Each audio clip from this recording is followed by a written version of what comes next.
alumnas y alumnos de tercero de secundaria. Sean ustedes bienvenidas y bienvenidos a una sesión especial de Aprende en Casa 2. Esta sesión corresponde a la asignatura de Matemáticas para tercer grado de secundaria. Yo soy la profesora Isabel Mejía. Y yo, el profesor Marcial Rivera. Nuestro propósito en esta sesión es profundizar el estudio de las representaciones tabulares y gráficas de expresiones lineales y cuadráticas a través de la resolución de problemas. Para ello, en la sesión de hoy, analizaremos diferentes situaciones relacionadas con la representación tabular y gráfica de expresiones lineales y cuadráticas, presentadas por las personas que las viven en su diario acontecer. Tengan listos sus materiales de trabajo. Hoy utilizaremos nuestro cuaderno, lápiz y regla. Quien tenga una discapacidad visual, preparen sus hojas Leyer, punzón y regleta. Anoten sus dudas, inquietudes o dificultades que surjan al resolver los planteamientos de esta sesión. ¿Qué es lo que ya sabemos sobre ecuaciones cuadráticas? Ya hemos visto cómo son las expresiones que estamos analizando y para fortalecer este conocimiento, ayudémonos del siguiente audiovisual. ¿Recuerdan cuáles son las ecuaciones lineales o de primer grado con una incógnita? Así es. Son las igualdades que solo tienen una incógnita y cuyo exponente es 1. Por ejemplo, 4x más 1 igual a 3. Ahora bien, una ecuación cuadrática o de segundo grado es una ecuación en la cual el mayor exponente de la incógnita es 2. Por ejemplo, en esta ecuación, x cuadrada menos 7x más 6 igual a 0. El primer término contiene una incógnita con exponente 2 y se le conoce como término cuadrático. El segundo, donde el exponente de la incógnita es 1, es un término lineal. Y el tercero, que no tiene incógnita, es un término independiente. A las ecuaciones que tienen estos tres términos se les llaman completas. Si les falta alguno de los tres términos, se les llaman incompletas. Por ejemplo, x cuadrada menos 9 igual a 0 es una ecuación incompleta porque le falta el término lineal. Para analizar casos en donde la representación de expresiones algebraicas se usa, vamos a platicar con invitados que las emplean en su diario acontecer. Para comenzar, permítanme presentarles al ingeniero Luis Cosme Morales Pérez. Él estudió Ingeniería en Comunicaciones en el Instituto Politécnico Nacional, es exalumno del CECIT número 10 y fue alumno de la Escuela Secundaria Federalizada número 32 del Estado de México, Nabor Carrillo Fuentes. Gracias por el recibimiento. Estoy emocionado de poder compartir con ustedes este espacio. ¿Y qué cree, ingeniero? Lo vamos a hacer retroceder en el tiempo. ¿Cómo recuerda usted en la escuela secundaria? Fue una época muy divertida. Aprendí muchas cosas y viví muchos cambios. Fue la época en la que descubrí que existía un mundo más grande que la colonia donde vivía. ¿Recuerdas cuáles fueron tus mejores amigos? ¿Y cómo se distraían y divertían en aquel tiempo? No había celulares, no había internet. Sí, mis amigos y yo solíamos ir a jugar a las canchas empastadas de una universidad cercana. Jugábamos fútbol toda la tarde, al menos una vez a la semana. ¿Actualmente a qué se dedica? Actualmente me encuentro apoyando al equipo de una empresa automotriz en su subsidiaria aquí en México. Y en ese trabajo, ¿cuál es la importancia de saber generar y leer gráficas de alguna función matemática? Nos toca apoyar al equipo generando gráficas de desempeño a partir de datos históricos en la base de datos o proyecciones a partir de información generada por la operación. Además, como parte intrínseca de la operación del área, es necesario hacer gráficas de tendencias que nos ayudan a tomar decisiones en el futuro. ¿Con qué frecuencia las llegas a usar? Prácticamente todos los días estamos generando o revisando gráficas de este tipo. Por ejemplo, en nuestro departamento de control de calidad se verifica diariamente la cantidad de servicios que proporcionan los técnicos en el taller de mantenimiento, en el área que se especializa en el cambio de aceites y filtros, que es uno de los servicios obligatorios para todo automóvil que se quiera mantener en buen estado. Los tiempos de servicio están estandarizados, por lo que se logra calcular el tiempo de espera. ¿Qué tiempo lleva atender a cada uno de los carros que pasa por el taller para su cambio de aceite y filtros? ¿Cómo lo obtuvieron?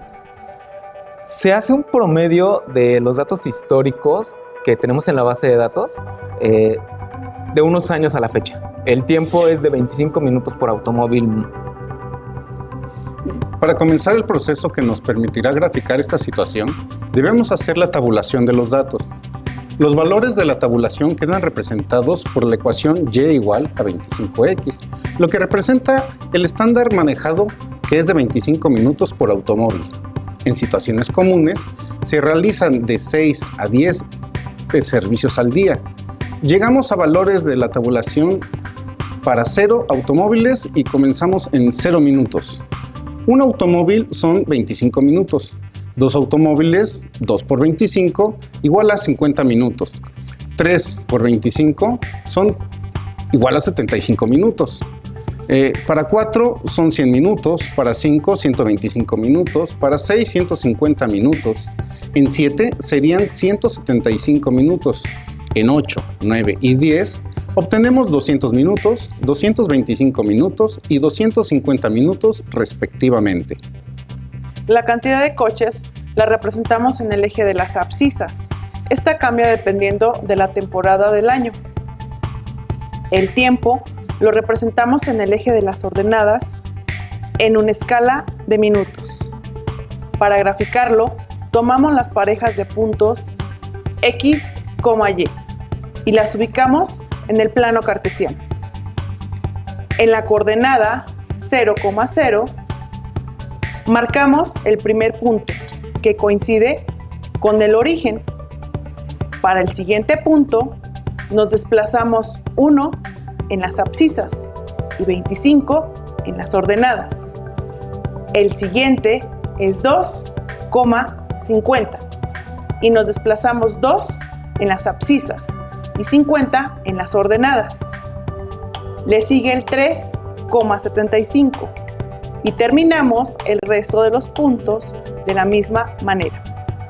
4,100, 5,125, 6,150, 7,175, 8,200, 9,225 y 10,250. De esta manera, representamos el tiempo que se lleva cada una de las estaciones de cambio de aceite según el manual de operaciones. Ahora platíquenos, ingeniero Cosme, ¿cómo se usa esta gráfica? La gráfica que obtuvimos corresponde a una situación idónea en la que todo es perfecto y nada falla. Después, el sistema de registro nos muestra el tiempo en cada uno de los servicios, en el orden en que se fueron realizando, y estas dos gráficas se comparan para detectar problemas en la eficiencia del servicio. Se muestran en pantalla las dos gráficas que podemos observar. Solo en 2 servicios se obtuvieron retrasos en esas bahías de servicio y en ese día. Cuando se tienen datos históricos de un año completo, podemos hacer un análisis que nos permite mejorar el servicio y mantener un alto estándar de calidad. Por ejemplo, este análisis que acabamos de hacer con ambas gráficas ayudó a identificar que los servicios en los que se cambia el empaque de la tapa del aceite siempre retrasaban a los mecánicos, porque las refacciones se encontraban lejos del área de taller. Por consiguiente, cambiamos la ubicación y el registro de materiales, únicamente de esos empaques, y mejoramos la productividad en un 5% anual. ¿Conoce usted otra situación que nos permite usar una representación lineal para alguna situación? Claro, cuando trabajé en el área de telefonía, me asignaron la planeación de un centro de llamadas telefónicas para la contratación del soporte al cliente de la empresa. Se enfocaron en tener el espacio físico, el centro de llamadas, pero no en la infraestructura de teléfonos, diademas y personal. Como apenas comenzaba la empresa, tenía únicamente 4 teléfonos, lo que permitía un volumen de 200 llamadas al día. Al hacer la proyección a futuro, utilicé la gráfica lineal para mostrar cómo debían crecer dependiendo de sus necesidades. Esta proyección se encuentra en la siguiente gráfica. En esta gráfica podemos identificar los requerimientos de llamadas en el eje de las ordenadas y la cantidad de equipos que necesitamos para cubrir con la demanda en el eje de las abscisas. Y la tabulación quedaría de la siguiente manera. Para 200 llamadas se ocupan 4 teléfonos. Para 300 se necesitan 6 teléfonos. Para 400 se ocupan 8 teléfonos. Con 10 teléfonos cubrimos 500 llamadas.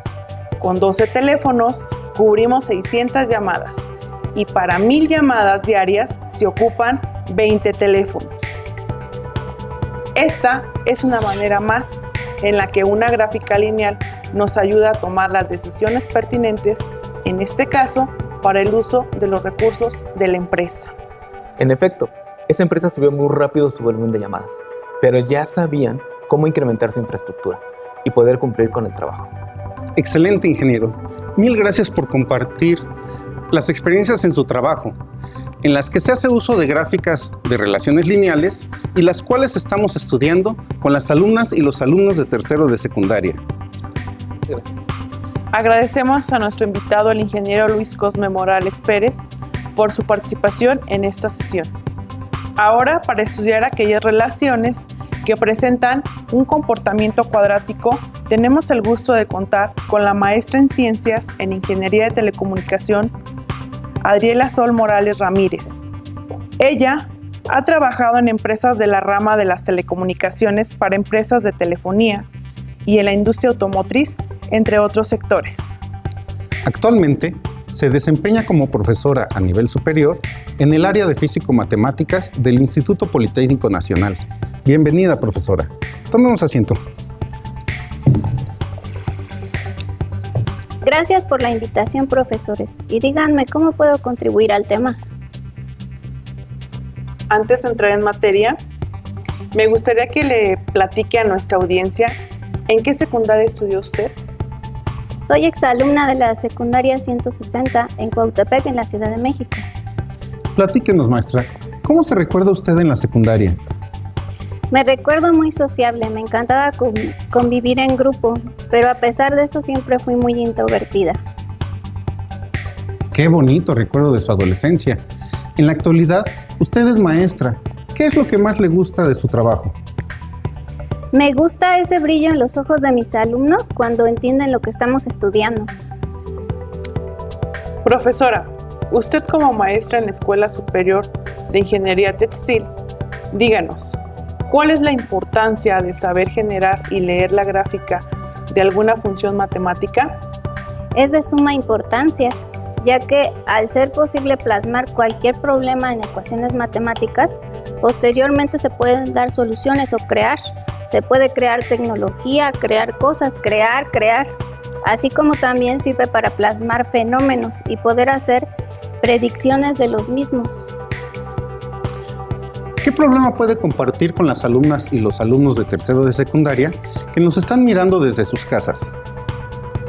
Por ejemplo, la lana es procesada industrial o artesanalmente para convertirla en hilos y tejidos que se utilizan en la industria textil para confeccionar productos como suéteres, cobijas, guantes, tapetes y alfombras.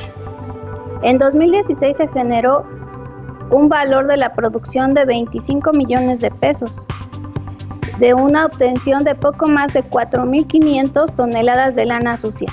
El estado de Hidalgo aportó casi la mitad de la producción nacional. ¿De qué forma utilizamos, en este caso, la representación de una función matemática? Podemos calcular la población de borregos para el siguiente año, con la intención de conocer la cantidad de lana que se va a obtener. En las fábricas sirve para calcular el volumen de insumos necesarios para el tratamiento de los hilos que se van a fabricar durante ese año. La expresión y igual a 3x que multiplica a 1 menos x es la función matemática que nos ayuda a encontrar cómo se comportan diferentes fenómenos en la naturaleza. En el caso de los borregos, Y es el porcentaje de éxito de producción de borregos para el siguiente año, dependiendo de las cifras de este año. El coeficiente 3 es la tasa de crecimiento teórica común para criaderos industriales que se dedican a la producción de lana. La X representa el porcentaje de éxito del rebaño, que es de 0%. Si no hubo nacimientos este año, hasta 100% cuando se obtuvo el triple de la población de borregos. Al final, el binomio 1 menos X representa las restricciones del entorno, que son las bajas sufridas por el rebaño. Todo en conjunto genera una ecuación cuadrática, 3x menos 3x al cuadrado. Para graficarla, escogemos los valores de tabulación, desde 0 hasta 1, que es el porcentaje en su forma decimal, con intervalos de 0.1. Entonces, los valores de x son 0.1, 0.2, 0.3, 0.4, 0.5, 0.6, 0.7, 0.8, 0.9 y 1. Y en y, los valores son, en x igual a 0, y vale 0. En x igual a 0.1, y vale 0.27. En x igual a 0.2, y vale 0.48. En x igual a 0.3, y vale 0.63. En x igual a 0.4, y vale 0.72. En x igual a 0.5, y vale 0.75. En x igual a 0.6, y vale 0.72. En x igual a 0.7, y vale 0.63. En x igual a 0.8, y vale 0.48. Y en x igual a 0.9, y vale 0.27. En x igual a 1, y vale 0. Para graficar, el eje de las abscisas X representa los valores de éxito que tiene este año. En el eje de las ordenadas Y, los valores de éxito del año siguiente. Marcamos la primera coordenada 0, 0. La siguiente es 0.1, 0.27. La segunda 0.2, 0.48. La tercera 0.3, 0.63. La siguiente 0.4, 0.72. 0.5, 0.75. 0.6, 0.72. 0.7, 0.63. 0.8, 0.48. 0.9, 0.27. Y por último, en 1, 0. Ya que hemos trazado la gráfica, vamos a interpretar los datos que en ella se presentan. Podemos ver que en aquellos años en los que la abundancia llega a un porcentaje de un 60 a un 100% de éxito, el año siguiente el porcentaje va a disminuir hasta caer en un posible colapso. Los datos mostrados en esta gráfica se usan para otras iteraciones que nos muestran cuando el rebaño llega a un punto de equilibrio. ¡Qué interesante, maestra! La adecuada interpretación de los datos nos permite ayudar a la productividad de diferentes empresas. ¿Tiene en mente alguna otra situación en que las gráficas sean de ayuda? En estos momentos recuerdo que en el tiempo que trabajé en telefonía celular, la cantidad de usuarios de equipos celulares en comunidades que iniciaban crecía de forma cuadrática, al menos por los primeros 5 años. Esto se pudo notar en los registros de ventas y teléfonos recibidos en el área técnica. En América Latina, las mayores tasas de crecimiento se registraron en los países con los mercados más pequeños, donde el número de clientes de la telefonía móvil creció un poco más del 50% en 2006. Así, en la empresa que trabajaba, ubicada en aquel entonces en la Colonia del Valle, se registraron en esa colonia y otras cercanas en el primer año un incremento de 0 a 2.500 usuarios. Pero para efectos prácticos usaremos la siguiente ecuación que ilustra la idea. En el cálculo del segundo año se ocupó la representación 500x al cuadrado más 2000, que se obtiene de los datos históricos, y nos resultaba que el segundo año serían 4000, el tercer año se pronosticaron 6500, el cuarto año ya eran 10000 y el quinto año se llegaron a 14500 usuarios. Para poder visualizar los datos, los tenemos acomodados en la tabulación y a partir de ellos formamos la gráfica. En el eje de las abscisas colocamos los 5 años que se mantiene el crecimiento cuadrático y en el eje de las ordenadas colocamos los miles de usuarios que se añaden a la telefonía celular. El primer par de puntos es 0,0. El segundo punto es 1,2500. El tercero es 2,4000. El cuarto punto es 3,6500. Y para este año ya se necesitaría tener instalada la segunda antena celular para evitar que se sature el sistema. El quinto punto es 4,10000 y ya deberían ser 3 antenas para soportar el incremento del quinto año. Y el sexto punto es 5,14500, por lo que no debió pasar mucho tiempo para que se instalara la cuarta antena. Podríamos usar la continuación de la gráfica para poder inferir cuándo se solicita la cuarta antena, pero los valores disminuyen después de los primeros 5 años y ya no correspondería a un dato confiable. Así es, profesora Isabel, pero de igual manera la gráfica se puede utilizar para la correcta planificación de las instalaciones de las antenas. Para comunidades que están estrenando la telefonía celular, en la actualidad falta todavía conectar antenas en el 16% del territorio nacional, lo que lograría conectar a 19 millones de mexicanos. Agradecemos mucho a la maestra Adriela Sol por compartir con nosotros estas situaciones que se le presentaron con relaciones cuadráticas para apoyar en el estudio de este tema y a las alumnas y los alumnos de tercero de secundaria. Sí, maestra Sol, ha sido una gran aportación la que nos ha dado al tema de gráficas de ecuaciones cuadráticas. En la biología, la economía, la física, la medicina, la astronomía, entre otras disciplinas. El uso, el manejo, la interpretación de la información en las gráficas de una función lineal o cuadrática permiten descifrar y describir situaciones de la vida cotidiana en términos matemáticos.